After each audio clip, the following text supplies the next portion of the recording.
নমস্কার বন্ধু, মালতীর মিনি কিচেনে স্বাগতম। আজ আপনাদের কাছে নিয়ে এসেছি নান পরোটা বা নান রুটি। এই নান পরোটা খেতে কিন্তু খুব মজা, যেমন নরম তুলতুলে, খেতেও কিন্তু বেশ ভালো লাগে।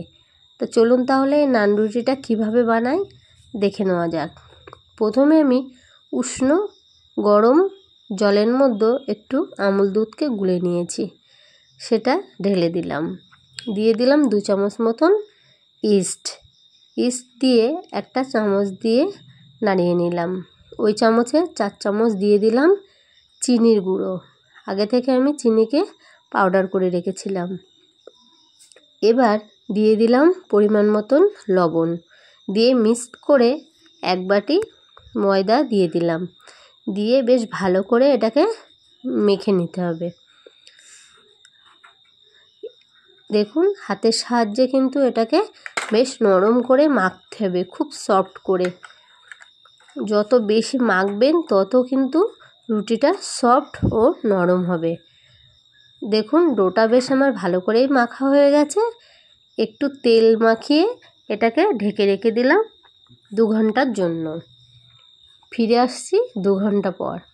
দেখুন, এখানে আমার ইস্টটা ফার্মেন্ট হয়ে কতটা সুন্দর হয়ে ফুলেছে এই ডোটা। এবার এই ডোটা কিন্তু আবার একটু ভালো করে মেখে নিতে হবে।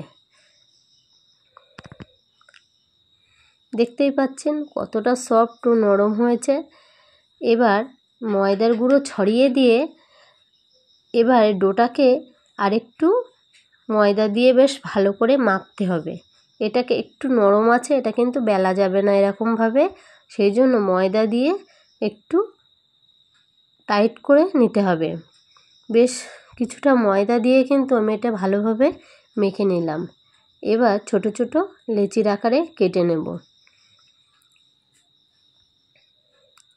বেশ কিছুটা লেচির আকারে কেটে নেওয়ার পরে এবার রুটির শেপে বেশ মোটা মোটা করে বেলে নেব। এই রুটিগুলো খেতে কিন্তু খুবই নরম ও সফট। এবার কড়াইটা গরম করে নিয়ে তাতে একটা রুটি তুলে দিলাম। দেখুন, আস্তে আস্তে কিন্তু এখানে আমার 1 পিঠ ফুলে উঠেছে। এবার উল্টে দিলাম। খুন্তির ওপর দিয়ে একটু হালকা করে তেল দিয়ে দিলাম, দিয়ে বেশ উল্টে পাল্টে ভেজে নিলাম। এখানে আমার একটা রুটি রেডি হয়ে গেছে। আবার একটা রুটি তুলে দিলাম, দিয়ে ওই একইভাবে কিন্তু রুটিগুলো আমি ভেজে নেব। এই নান রুটিগুলো কিন্তু তৈরি করা বন্ধুরা একেবারেই সোজা, যে কেউ দেখে কিন্তু এই রুটিটা বানাতে পারবে। খুব তাড়াতাড়ি আপনারা বানিয়ে ফেলুন এমন নান রুটি। আর হ্যাঁ বন্ধুরা, আমার এই ভিডিওটা যদি আপনাদের ভালো লেগে থাকে প্লিজ লাইক, কমেন্ট, শেয়ার ও সাবস্ক্রাইব করতে ভুলবেন না। দেখুন, রুটিগুলো কত সফট ও নরম হয়েছে, খেতেও কিন্তু অসাধারণ লাগে।